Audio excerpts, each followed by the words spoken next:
welcome back to Screen Time Continuum Internet Dwellers. I'm Mike, and I am hanging out with the boys tonight. Nick, Keelan, how y'all doing? Fantastic. Happy Sunday. Indeed. Happy Sunday. Same here.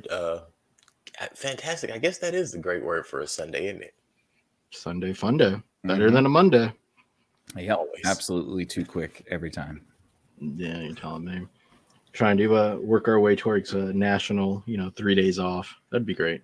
I'm for 4-day it. work week. That 4-day work yeah. week. Yeah, I've heard some adverse thoughts to that, but we'll talk about that later.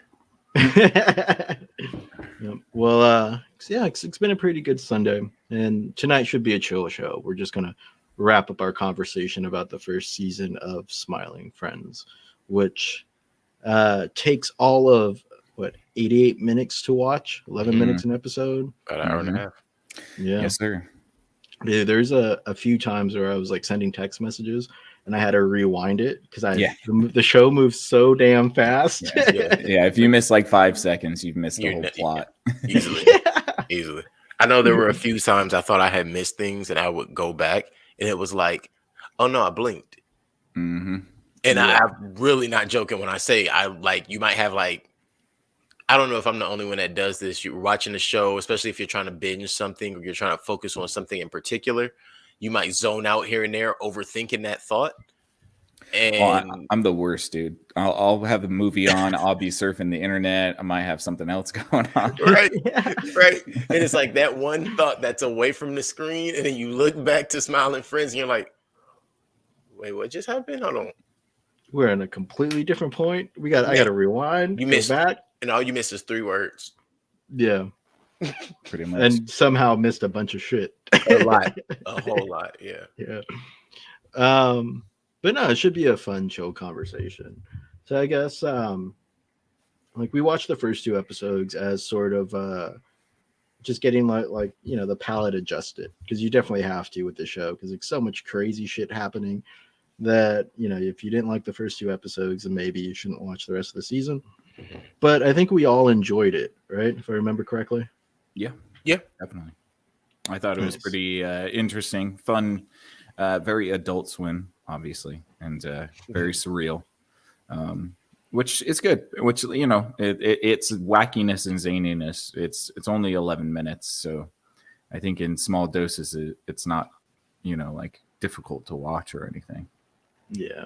And I know for me too, some of that wacky and zaniness that Adult Swim does can go a little too far, just for my personal taste. But I feel like this reaches a nice middle point between going absolutely absurd, if you're ever up at 3 or 4 a.m., Adult Swim will have fake infomercials on that get really experimental and bizarre and weird. And that stuff can be a little bit too far, but this was just that nice middle point. This is the 1 a.m. stuff. Yeah, not the 3 a.m. stuff, that's for sure. Got it. But going into that, what were your first impressions of, I guess, episodes 3 to 8? Well, I mean, pretty much the same. I already had the opening impressions for the first 2 episodes, so it doesn't differ very much from what you experience in the first 2 episodes. It's just a new adventure every episode. I liked it. I thought it was fun. I thought it was a good cartoon, fun thing to just kind of watch and laugh at. So yeah, pleasantly surprised. There's not. I mean, I don't even know if can you critique something like this? I'm not sure. I really don't know. Because it's just it's kind of standing on its own in my mind, where it's this is, I'm not going to look at it through a critical lens of, somebody who's trying to be critical about filmmaking or whatever. It's you get what you get with this. And yeah. Right. I kind of feel like episodes 1 and 2 were at a different pace than 3 through 8. However, just as Nick said, it was a different story every single time. So it revolves around the same characters and those same character traits, but because each scenario is different, those new elements, I guess that's the only thing you can critique or compare, I guess, at that point, is kind of like Love, Death, Robots, right? Mm. Was the last episode better than the current or the next episode? It's kind of judging itself off of itself. That's really the only way to judge it, is based off of the material itself, not based on anything else we've seen. Even anything else on Adult Swim. Like, No, you're I right. couldn't compare this to Robot Chicken, Rick and Morty, any of that. So I personally, yes, I agree with Nick again, pleasantly surprised. But at the same time, I'm really interested to know where they go. Like, I know there's already a season 2. I'm interested to see how far this can go. I know of a couple of other, I guess you can call them obscure type of animations that most of them have like niche, like focus on one particular thing, like the one about the woodland creatures who kill and all that good stuff. That is kind of focused on the horror, gore kind of side of things, like the ultra extreme. Whereas this is damn near itchy and scratchy. Yeah, I can see that. So I think you were talking about Happy Tree Friends, right? Yes, Happy Tree Friends. I Yeah. couldn't remember the name, and I didn't want to harp on it too long. Yeah, no, you're right. It is, it's definitely not as gory as that, but there are still some pretty violent moments in Smiling Friends that are like, it's not over the top gory. It has maybe one or two gore moments, but it's more itchy and scratchy and feel where you laugh at it and you don't realize that you're laughing at a tree demon being pulled apart Right. and eaten alive by a bunch of people. Right. I think something that Smiling Friends reminds me of is, in a sense, kind of how morbid we've gotten as a society, but not necessarily in a uninteresting way. Society has become more accepting of deadpan. So, and what I mean by that is, it doesn't have to have these ultra high standing punchlines, and it doesn't have to have a high brow. It also doesn't have to have an ultra low brow. It just comes from a very real place. And because of that, it may not overstand. It may not even cause for just any type of recognition at all from the mainstream. But I think this can be appreciated on a level that when people get a chance to reflect on it, they're going to say like, oh, that's where, fast forward 10, 15 years from now, show is number one. Some other show is number one. It's like, oh, that's where they got the idea from that, or that's where they got the sentiments. That show Smiling Friends, why did we never know about this? It gives me one of those kind of show vibes. And I'm kind of glad that we're on the come out wave of it, the drop wave. Yeah, no, I'm happy too. It's like one of those, like, you can tell, at least I can tell, it's going to be definitely one of those cult classics. Like one of those shows where it's like, oh, did you used to see In Living Color? Oh, you watched In Living Color too? And then you have like a new like best friend. Those discussions are awesome. Yeah, it's like, oh, did you see Smiling Friends? You know about Smiling Friends? And they're like, yeah, I know about. You know about Smiling Friends? Yeah, what? And you go back and forth about like different elements of it, like the whole Lord of the Rings thing with Mip and the whole Enchanted Forest. Like, you remember that episode where fucking Mip died and he just stepped back and he stabbed and he like dissolved in that puddle? That was fucking insane. And he was a stalker and brought the bomb in to the princess because he wanted to kill her. You build those like really niche conversations through shows like this where it doesn't have immediately the biggest exposure, but over time you'll be able to see where it has where derivative shows or derivative movies pick up on that inspiration and pull it in. And the funny thing too is that the show is filled with stuff like that, with different cameos from internet culture, where if you know it, you know it. Even one of them being the burger guy foot lettuce thing. Yeah, number 13. Burger King foot lettuce. His name is Chills. Yeah, having Chills on there, ordering, a number 13, or little things like that are thrown in there, and it's great because it just ties the culture so much in together. You know it, and if you don't, then come find out all about all this weird fucking internet culture that we have. Right. Yeah. What's the guy's name that played God at the end? I forget his name. I was trying to remember at the end. Gilbert Gottfried. Gilbert Godfrey. Gosh, that was eating me. I was like, what's eating Gilbert? Yeah, I couldn't remember his name, and I was like, I know that voice. I know that voice. Everybody Even knows the voice of the devil, right? Everybody, you're absolutely right. Even the voice of the devil was familiar. Yeah, but I I wouldn't couldn't know put who my that finger was. on that one. I can tell you without looking it up. But Gilbert Godfrey was easy. Yeah, you're right. Yeah, but having Gilbert Gottfried play God is hilarious. It was a test, and you passed it. What?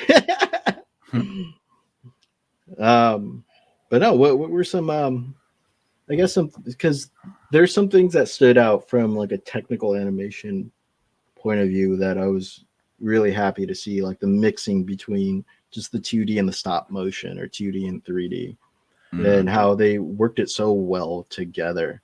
And even like silly shit like with the frowning friends when they drop down the helicopter and they do their whole little talk, and then when they go back up they just literally play the animation in reverse. Like they don't give it a proper, the helicopter goes backwards in the sky, and I was like, what the fuck?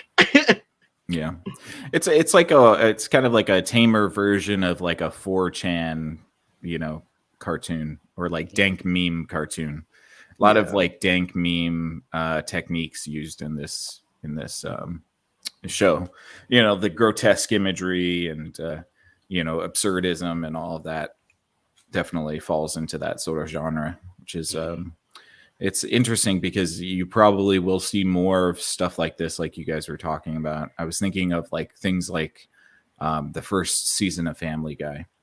Like, that became a really big cult, phenomenon. So much so that they, Fox had to bring it back because people are like, why did you take this away? But yeah, I mean, like similar techniques, like Family Guy was, I don't know if they're the first, but they were the ones to definitely popularize the minimal framing for animation. Like, so you specifically, like when Peter would fall or a character would fall, it's not like you would see them fall. It's like, one frame they're up, second frame they're down. It gives that sort of comedic timing of like the fall being that much funnier because it's, you're not animating the whole thing. So I can see where certain elements that are used in this show will probably be reused in future animations. Right. Well, something I know that caught my eye was episode 3, the Shrimp's Odyssey. Of course, the whole storyline and the mix-up, but just the use of full-body humans, animals that are personified, whatever you want to call Pim and Charlie. Charlie's like, I haven't been here since I was a young homunculi. Right. You're like, where the I was like, what? You pulled that out of the deep recesses of the internet. Holy crap. That's where he pulled that one from.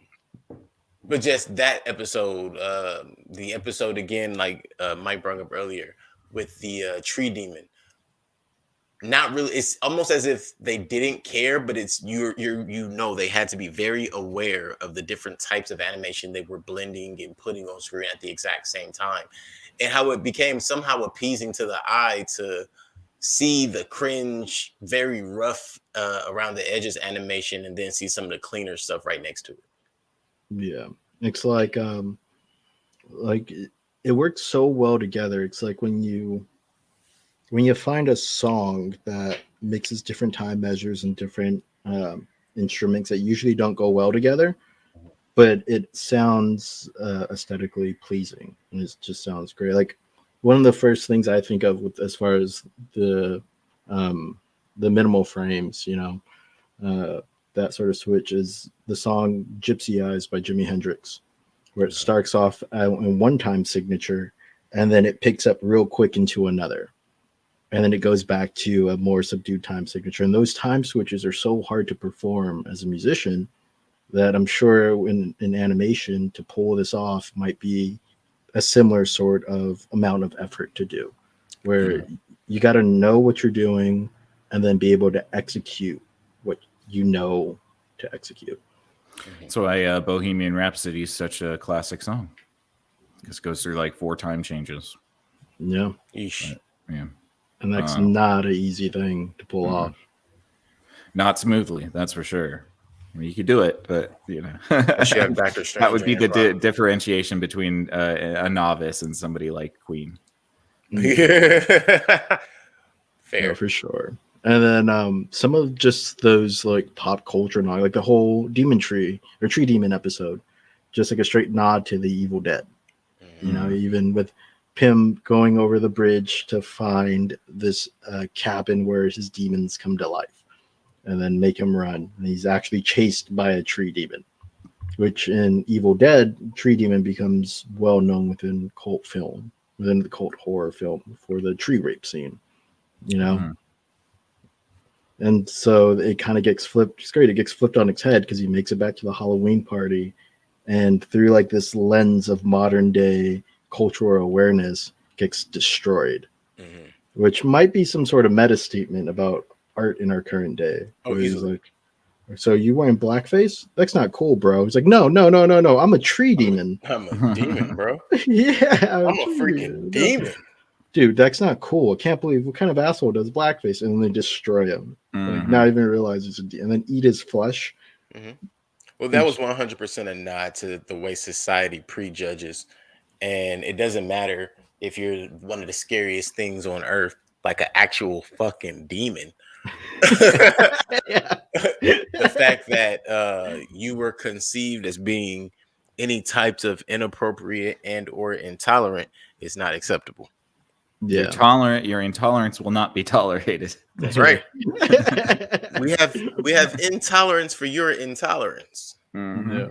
And then Nick, I was really curious on how you would feel about the Rings fantasy episode. Oh yeah, I like that episode. I thought it was funny. It's cool that they use the Bilbo animation from the 60s Hobbit. That's kind of cool. Pym is animated exactly like Bilbo Baggins back in the 60s. So I thought that was kind of a cool nod. And then that went over my head. I mean, sorry, it's Mip, not Pym. Pym is the character, yes. It's but then Pym turns into Smeagol, which is funny too.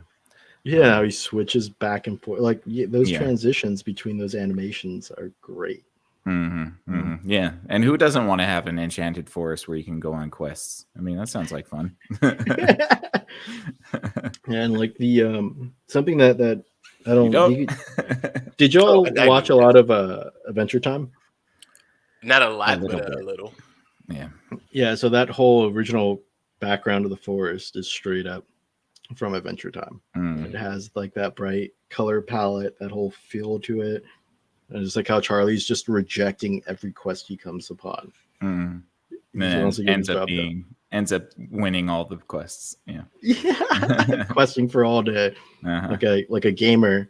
Yep. And there's like some cool like gamer threads that go on throughout the whole series too, which I appreciate. Again, like tying that whole culture together. You know, this is definitely something that like anybody who's lived on the internet, who's played online games for any amount of time, can really appreciate. I was just thinking like this is one not see again a nod to this show being understood as time goes. This is one of those shows that hides the nostalgia of itself in the nostalgia of old. Like it's ode to that. Yeah. You know. Yeah, and it does a great job at concealing because it doesn't hit you over the head with it per se, you know. Right. It's not like the member berries. It's something that was purposely like hitting you over the head with nostalgia. This one's much more like subtle nostalgia. And even if it goes over your head, inside jokes. Inside humor. Like you wouldn't know Chills if you don't know, like if you weren't like on YouTube back in the day. I mean, he still has a channel, but you know, it's like but you have to be. He was Burger King foot lettuce was a huge meme for a very long time.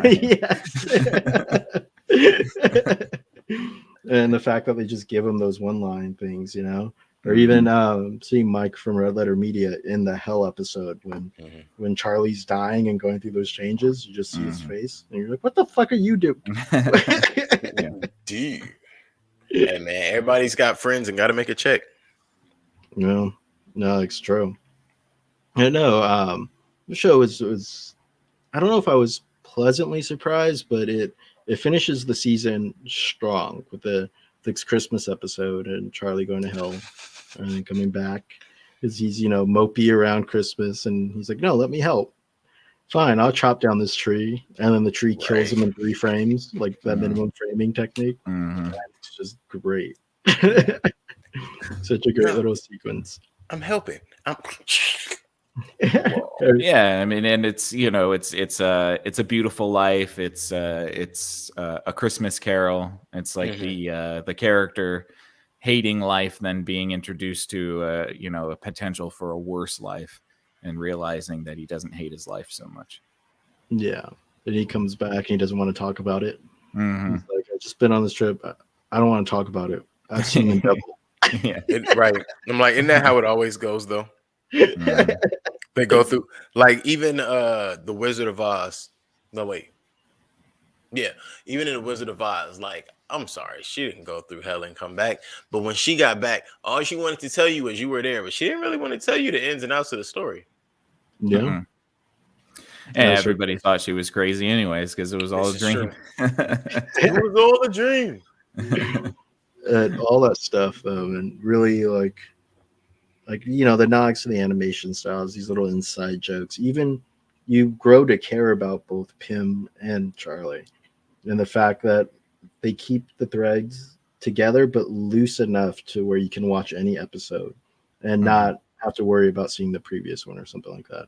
Yeah. Which is cool. I was watching a documentary about the making of Gilligan's Island. And the big thing with Gilligan's Island was that they didn't know how they were going to do this thing where if you just watched it on a random episode, that you would care that these people are lost on the island because it wasn't serialized enough in a way where you could just turn on any random thing and just grow into these characters trying to get off the island. But that whole sea shanty tune comes up from the necessity of having to introduce these characters every time.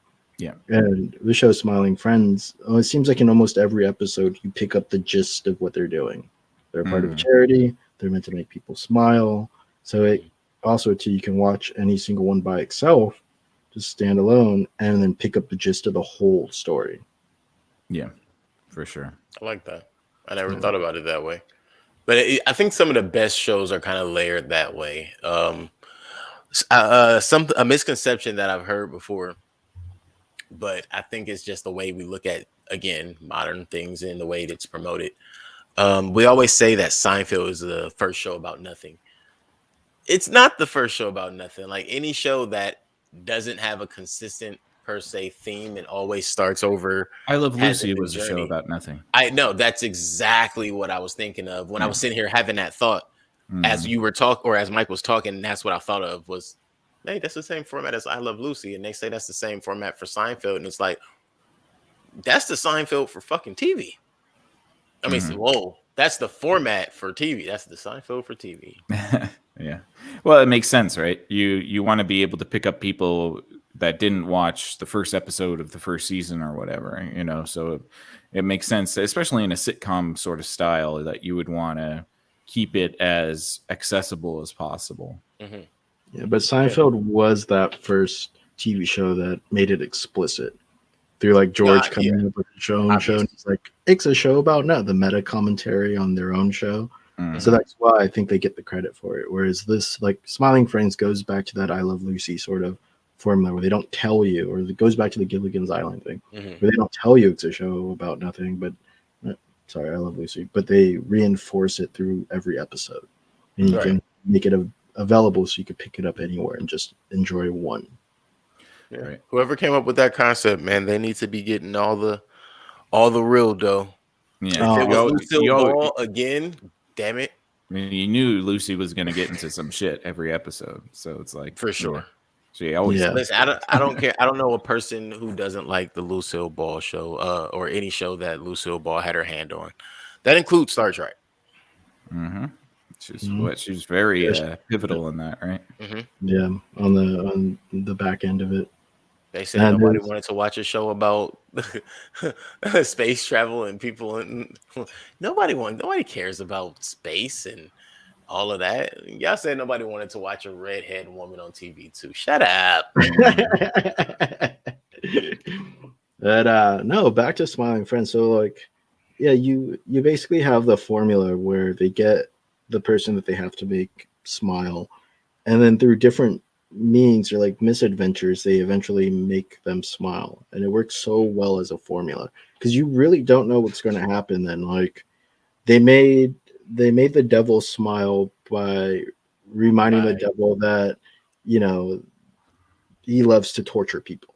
Right. But he made the frowning friend smile by, or Mr. Boss does by reminding them that there's nothing to cry about. That things get sad sometimes, but By be reminding them happy. that they chumps and Mr. Yeah, Boss is about to put in that work. He's surgical with that shotgun, Jake.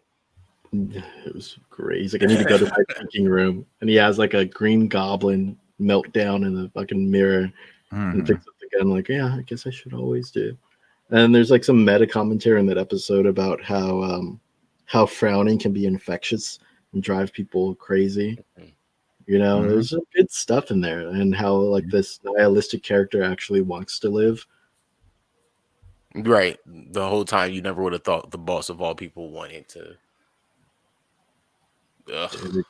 There's some How he great would little smile. like philosophy going on within these episodes that you would not expect from a show like this. I And they thought the cover boss was it gonna very flip well. sides, honestly. Oh, yeah, that he was going to try to buy it and like take it. Hmm. Yeah, but there's still some like morality about him, which is surprising too. Where he's like, I can't run a business where or the charity where we make everybody sad. Right. We have to make them smile. We have to show them the best side of life, even if I don't feel it myself. Like in Mhm. reality, he's a pretty good boss. Like he's flipping out in his office, and Alan walks by and he's like, "Are you okay?" He's like, yeah, man, just having some fun. Go find a piece of cheese or something. Go do something else." Mhm. Kind of like sheltering his employees from like the Right. chaos that's actually happening within the bigger business strategy of things. Yeah. It is a solid approach. I'll give him that. Yeah. And through these misadventures, though, you do start to learn a little bit more about these characters and start to care about them. And I think that's like I stated earlier, it's like loose threads, but still held up enough to where you want to watch the next one or watch the previous one. If Yeah. you was just like all standalone shit. Right. I Mhm. definitely want to learn more about Alan and Gleb. I feel like they were left out in the last few episodes. Yeah. Well, Gleb's the old. He ends up speaking English in the last episode. Hmm. He's the one telling the story, like it's Princess Diaries or something, or what was that? Mhm.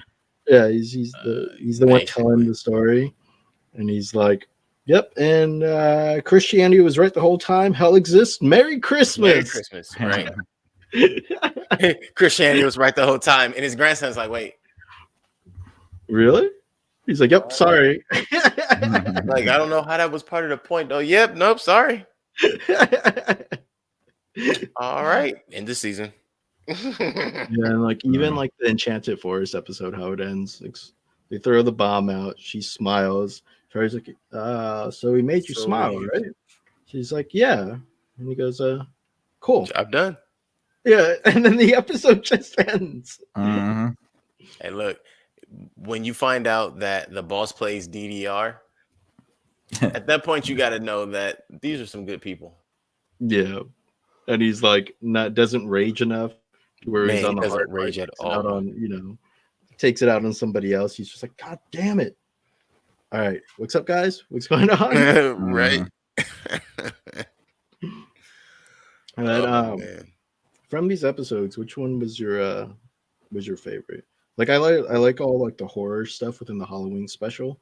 So I Mhm. think for me that was the best one, especially with Charlie being like they like sex up the whole being like, yeah, I don't know what's going to be offensive in 10 years. I don't want to wear any costume anymore. Right. Yeah. That was probably one of the best. That and geez, what was it was one moment that made me like literally laugh out loud. I forget it. But it's in that same episode with Charlie as Charlie's running through hell. Oh, the Christmas one? Yeah.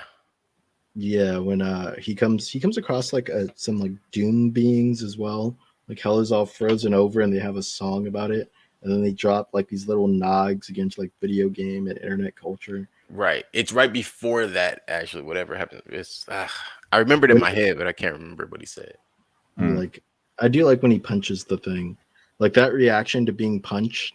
Like whoever that voice actor was. That's what it is. Yeah, I'm gonna punch you if you do that again. Yeah. I'm gonna punch you through that. I warned you, man. I told you I was gonna do it. I mean, that was a solid. I feel like somebody really got punched in the sound booth. That was a solid sounding punch. It was like Mm-hmm. that feeling of getting your what's it, your fucking solar plex caved in. You can't breathe. Knocked out. How they say, hit you in your chest and leave your rib cage thumping. Yeah. What was your all's favorite episode? So was that yours, Keelan? That Christmas one, the last one? No. I liked that episode, but let me finish thinking. I think the Enchanted Forest might have been my favorite episode. Mostly because wait. No, it was the silly Halloween special. It was the silly Halloween special was my favorite one, for sure. Nice. Yeah. I think the Enchanted. Oh, sorry. I just want to say I'm not a Lord of the Rings fan. That episode was good. Yeah, I think the Enchanted special was good. I also like the Who Violently Murdered Mr. Salty. Yeah, I like that episode too. Simon and Salty. I had to look at that one and think like, nah, I don't think that one's better than Enchanted Forest or the silly Halloween special. But that was up there. That was one of them. So I guess I guess you could say episodes 4, 5, and 6 for me was like a perfect string jumping back in. Yeah, no, it was great. You know, the whole murder mystery goes down within his favorite fast food joint. It's like they're walking out of the movie theater and like, no, I thought, it was well done. It was artistically handled. They're like reviewing the movie. It's funny. I expected it to turn into like a Clue kind of a situation, but I realized we don't have that kind of time. Right. Yeah, no, they had to go through it, and even like making fun of some of those little noir type elements with the femme fatale with Mustard, where she's like, "All right, yeah, you twisted my arm. You've pushed me far enough where I can tell you about the affair." It's like he didn't even say anything. It's just like, yeah, we know this happens. We're just gonna fucking skip over it. Here you go. This is it. This is the next piece of the story. Yeah. Right. That was pretty good. Oh yeah, and the way that even started was even funny. Like, oh, call the authorities. Like, oh, well, somebody else handles that now. Okay. Well, Pim, it looks like it's on us. What? They call we don't, due to budget cuts, we don't handle that anymore. And the boss calls him and like, yeah, someone killed them, and you guys got to figure it out. It's like, well, I guess it's on us now. Perfect timing. Yeah, just like the great comedic timing, and then the bedlam that just happens at the end of the episode, where like nobody gets arrested, but they instantly go out and like commit so many worse crimes, where they're like killing multiple people and carjacking shit and throwing like Molotovs through windows as the crazy mascots or whatever. And stuff is hilarious. And then I wonder too, on some level, if there's some sort of look back to like the old kid shows with like because there's some Blue's Clues vibes with Salt and Pepper. Yeah, that was a little bit. They were too into each other. Way too into each other. We go to the closet to kiss. Little leg pop up on Salt. Like, hold up, player. Put your little leg down. And like in Charlie's reaction, like, oh, that's absolutely beautiful. It's great. And the ketchup crying ketchup. That got me a little bit for some weird reason. It was weird. Makes sense, right? Yeah, it was still weird. What else are you gonna cry? Water. And now I don't know if I'm gonna like put ketchup on my fries and be like, are these just tears of a tomato? Tomato tears. Yes. Tears of a fruit. Myself. The savory tears of a tomato. But yeah, the show gets very bizarre and strange, but it's like in a really good way. And I think this is some of the best animation that Adult Swim has put out since that first season of Rick and Morty. That's how I feel about this show. And I'm wearing a Rick and Morty shirt right now. So Yeah. see it getting popular in the future. Hopefully. Yeah, What if, probably. what if the second season of Smiling Friends has Darius style animation? Oh, that'd be great. If they started to Mhm. work all that shit in there. Oh my god. Oh man. I don't know why. I would love it. Just if they did that, but kept the level of gore that they had in this one, like just the way they tried to display it, I'm down. No, Mhm. yeah. Because they have like so many different styles they can play with. I mean, they still haven't done anything like even real cell shaded or anything like that. You can just go into an infinite amount of directions and build these nogs to older animation. Mhm. Yeah. You know? Yeah, that would be kind of cool. I would enjoy that. See if they can play around with that different type of stuff for sure. They're already doing it with the sort of 3D space with like the sort of like composite 2D, 3D characters as well. So yeah, I can see Yeah. them playing around, taking some liberties. Why not? Yeah, and this seems Yeah. like one of those shows that it's only 11 minutes long, but it takes a whole lot of work to pull all this shit together. Man. Yeah, Just don't watch more than 2 or 3 at a time. Hey, I might be watching the first season on repeat in the next couple of weeks. Just letting it play through. Yeah, work on other shit. Be like what was it? Logic's first album, I think. They had like Cowboy Bebop on in the background and some other animation going. Mhm. So just leave this on and try to make some weird, crazy shit. That Just inspiration, that's what they call inspiration porn. there you yeah, go. this might be one of them for me, man, because it's just so short and sweet, and then at the same time, so fucking bizarre that it just rewards all that multiple viewing and just having it on within your environment. Mhm. Yeah, background noise definitely influences our actions, whether we admit it or not. Which is Yeah. why we like the background noise we like, because it motivates or inspires us in different ways. Great, great. You know what? I need to find me some stuff to start watching and listening to in the background. Yeah, no, it definitely helps. I would just want to pull up that first season list in case we missed anything. I know But the episode list. I know 1 and 2 was Desmond's Day Out, Big Day Out, and then Mr. Frog. And then yeah, from here we went to Shrimp's Odyssey. Mhm. silly Halloween special. Uh-huh. And Who Murdered Simon and Salty, Correct. Enchanted Forest, Mm-hmm. Frowning Friends, which I enjoyed like Bizarro stuff That's too in pretty that. And then Charlie dies and doesn't come back, Mhm. which is actually pretty hilarious too to Yeah. put that title. It's Because he pretty, came back, damn it. yeah, everyone knew he was, but to put it in the title is great. Like you can't kill one of your main characters right at the end of the first season without bringing them back. He's like, how about if I make you smile, you send me back? What? Player, I ain't gonna smile. You feel better, right? All right, send me back. Nah. Before I die, send me back.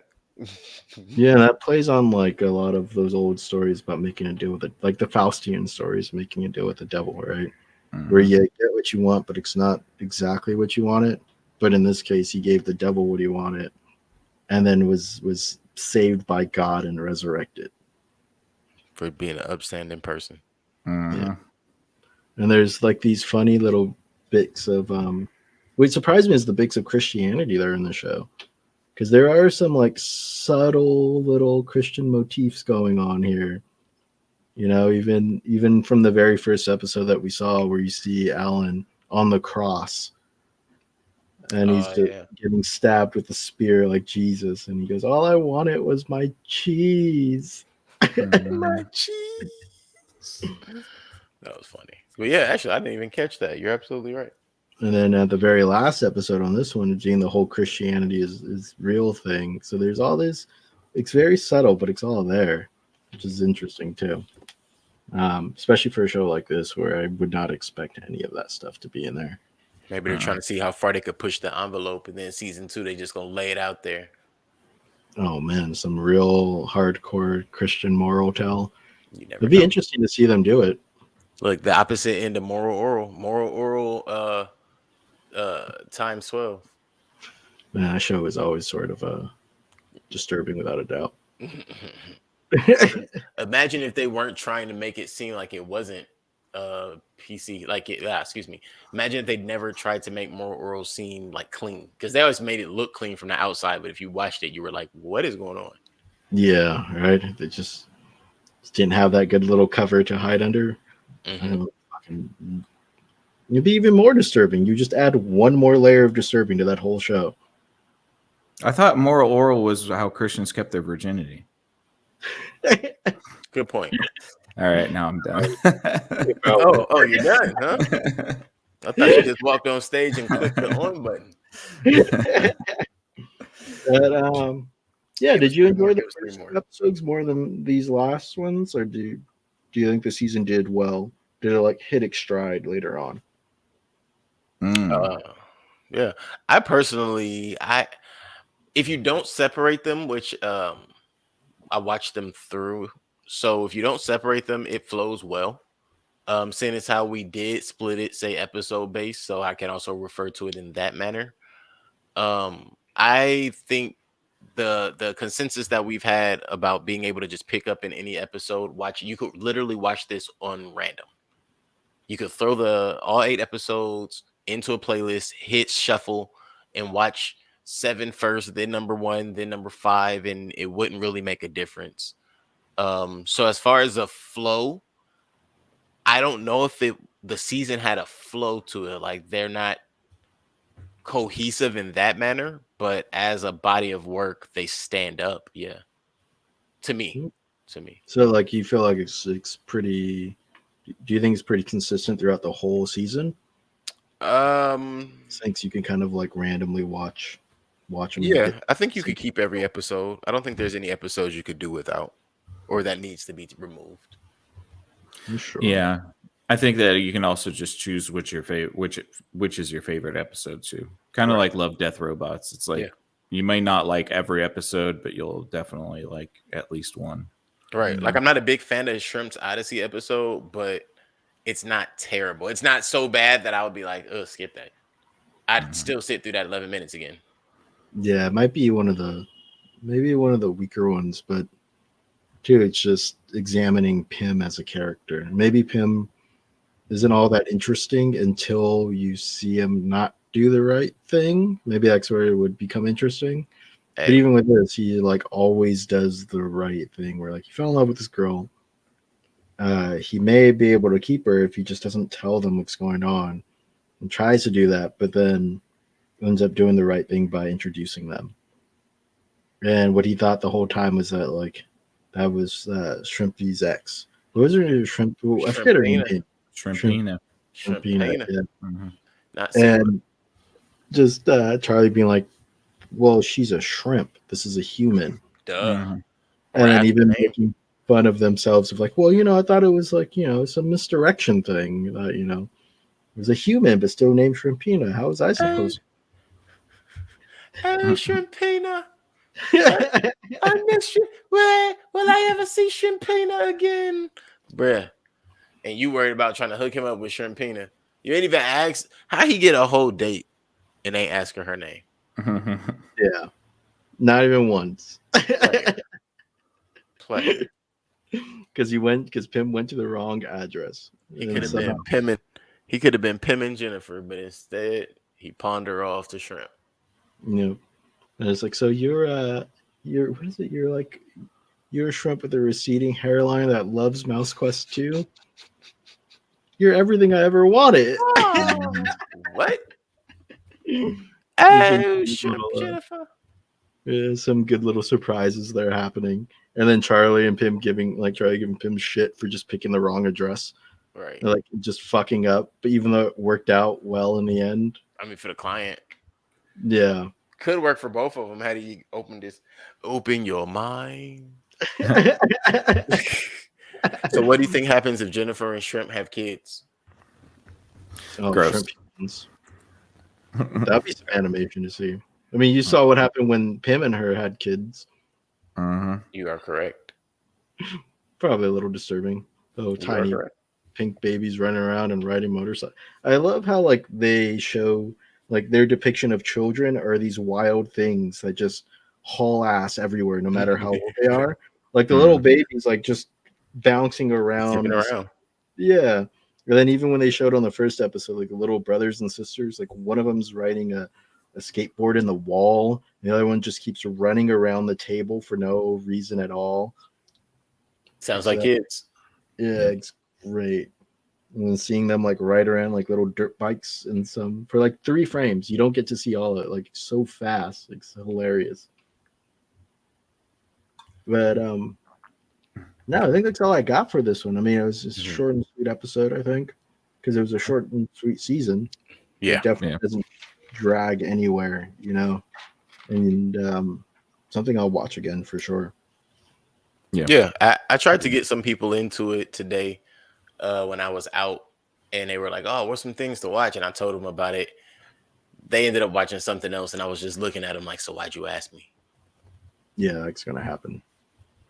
But like when Mr. Boss sees his Nixon, the peanut guy from Planters Peanuts or whatever the hell it is, and Warren Buffett, when those things like pop up in front of him, like, well, you asked for help, why won't you listen? Get out of here! Right. I don't know. I don't know. Sometimes I think people get spooked. Even in cartoons, I like how that's kind of a real thing on TV. People get spooked when they get what they want or what they ask for. Yeah, it becomes scary because it becomes a little bit more real, right? Kind of an Urkel moment. Did I do that? Did I do that? Yeah, no. If you're trying to get somebody else into the show, the best way to do it is just to put it on. Yeah, like, it's gonna be very difficult to try to explain the show and like get them to watch it because it's so fucking weird. But if you just put it on and you hang out with it, then they'll probably enjoy it. Yeah, no, I think that was the issue. Is they tried to read the synapses, and I'm like, just push play, and they're like, no, I want to read it. All right. Yeah, it's like those. It's like a joke that you laugh at, even if you feel like you shouldn't. Patrice O'Neal joke. Yeah, exactly. It's a Patrice O'Neal joke. Every episode is like a different Patrice O'Neal joke. It's actually a great way to describe it. Watched his highlight reel earlier. You know, I'm fine to exit on mentioning how great of a comedian Patrice O'Neal was, and that his highlight reels will never get old and will forever stay live in my catalogs. Dude, it's so. Is the heckler? She's like, well, you didn't make me laugh, and he goes, it's not my job to make you happy. Right. Sad ass life, you know. Look at everyone around you laughing. You're the only person that's not laughing. It's just you. Yeah. Oh man, rest in peace, man. It's sad that he never got as big as he should have been. Yeah, people were too sensitive. He would argue that he was as big as he should have been. That's true. Yeah, a very real, level-headed type of a person. That was the. No, and I meant he said he was fat. No, I know what you mean. But I think the most interesting thing was in between him making that same joke, he probably would at the same time downgrade his level. Like, oh, I'm just a person. I'm just citing what the fuck I see. It's like, nah, bro, you have a very interesting way of doing it. And it is special. But yeah, simultaneously, yeah. He was out during the era of, I think we had at least like 5 or 6 comedians that were health was not on their side. We only got like 3 of them left, I think. And well, too, Patrice never would play ball with those studios with anyone. Like either he should it his way or that was it. Yeah. You know, like he stuck true to himself, and that's what made him even more special, you know? Yeah. I think the problem with comics and comedians is they give in too easily. But hey, you know what? I'm not in their shoes. I'm not paying their bills. Yeah. You know, and it's not an easy game. The hardest job. Right. Yeah. Don't take the hardest writing job in the world and then go and write a damn TV sitcom. What's your problem? That's what Harvard writers are for. But no, I think that wraps up this first season of Smiling Friends. And I know there wasn't a lot of like in-depth discussion, but the simple truth is it's something good to just turn your brain off, laugh at, and get lost in the escapism that it presents. And if you're a little bit more animation minded, a little bit more technical, then you will appreciate all the little technicalities you see from that animation front. If you're somebody that's like on the internet, someone that's been, memeing for a while, or part of the old guard with like Newgrounds, E-Bomb's World, some of these old animations, flash animations, you'll really appreciate the show. And even if you're not, if you're new to the whole scene, it doesn't gatekeep anything. It just shows it and presents it, and you'll enjoy it no matter what, just for its base, viewable, comedic genius. There's some real good genius moments within this first season. Mhm. Oh yeah. Agreed. Oh, shit. But yeah, no. After that, I think I'm good with scores. If you want to Oh jump, yeah, it is a whole season, so we definitely are up for ratings. Yes, indeed. I am pulling up the scoreboard right now. So who wants to go first? I can head off the chart. I'll start us off. I'll All right. roll us on out of here. You know what I'm saying? Boy, I'll be the infantry. You got it. the point Run man. out with the shield. Look, I just had a shield like this. And so yeah, Smiling Friends episodes 1 through 8 as a review and rating for me.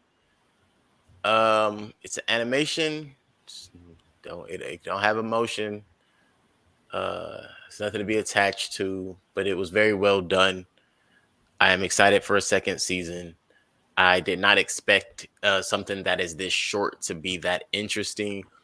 But as we have said time and time again, it gives me very nostalgic vibes. It reminds me of that time when Space Ghost and all of that good stuff, 10-minute shows, 15, 12-minute shows, Johnny Quest and all of that kind of stuff back then.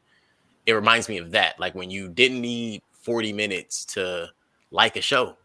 It was either good or it wasn't. And this is good. So I'm gonna give it a 7.5. No questions. All right. 7.5. Sorry, just have to tabulate while we're doing this. Mhm. Cool. 7.5. Yeah, I would say I am probably in that same vein of 7.5. Animation 8. Like if I was keeping it in the animation category, it would be an 8. If we're opening up to the larger stuff that we watch here, then probably a 7.5, I would say. It's entertaining. It's fun. I like short episodes of stuff. I really enjoy, bite-sized vignettes. So that is enjoyable. The absurdity is interesting and enjoyable. It can be jarring if you're not like used to it, but I think you get used to it after a couple episodes too. So I think it's something that you should keep your eye on, and I think it'll be something that, like we've said before, will probably be a cult classic type of thing. So I'm comfortable with a 7.5 as well. Nice.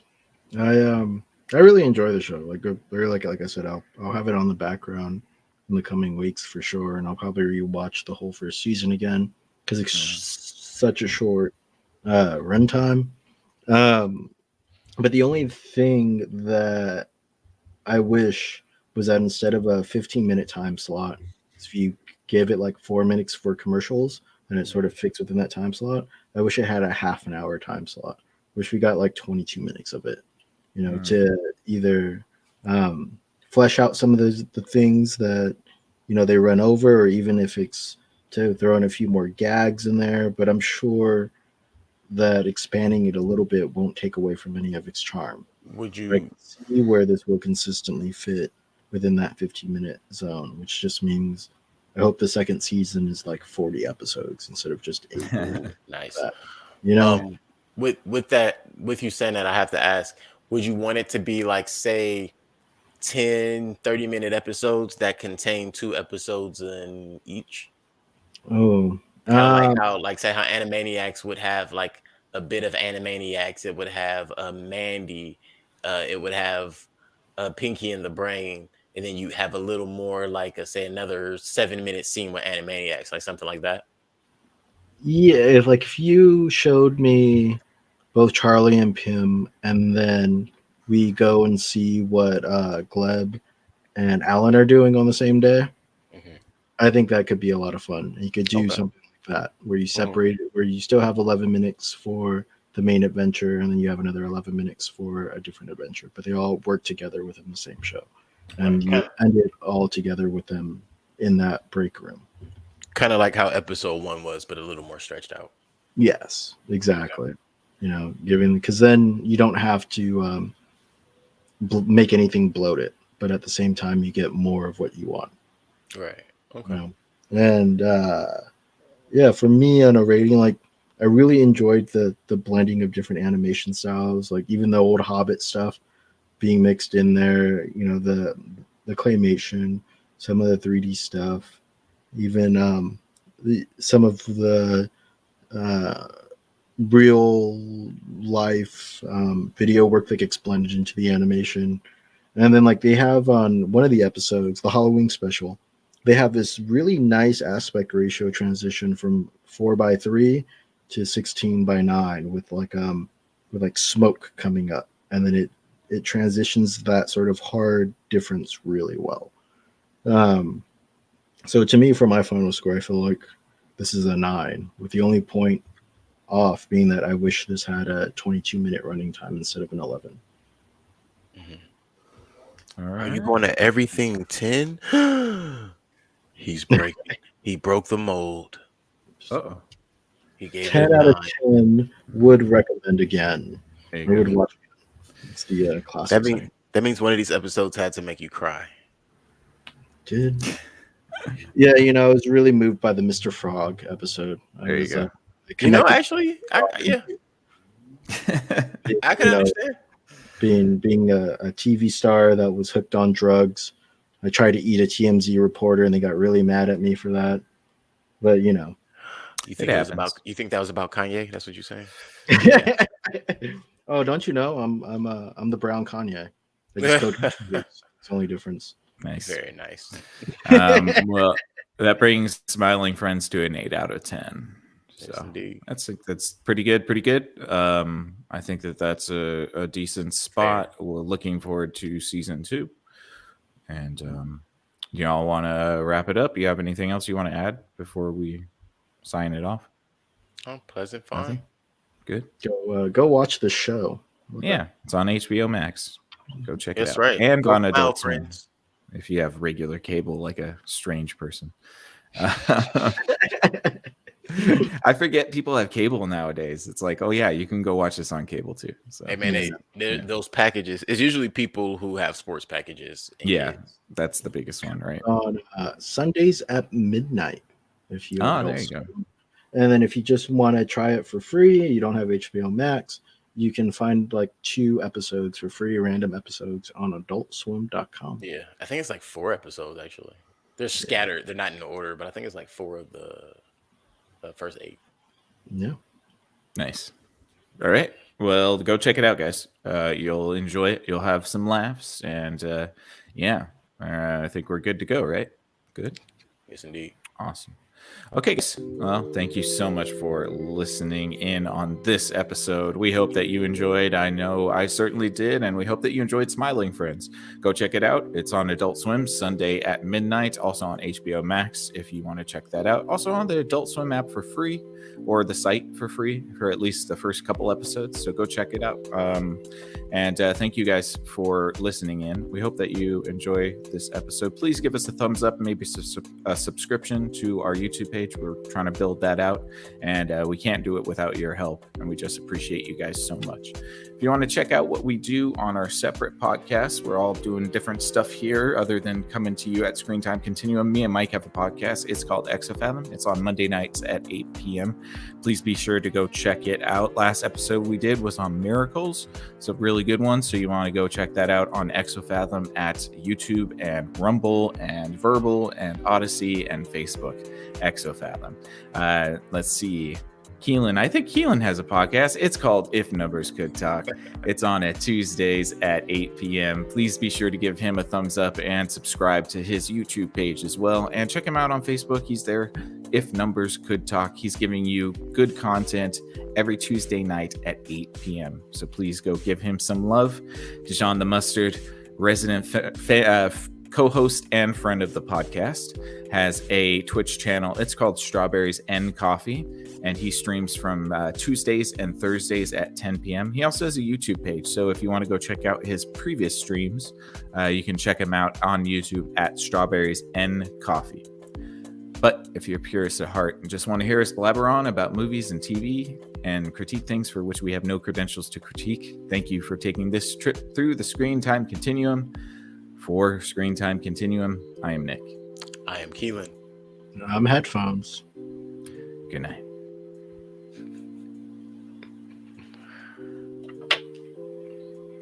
Oh, well,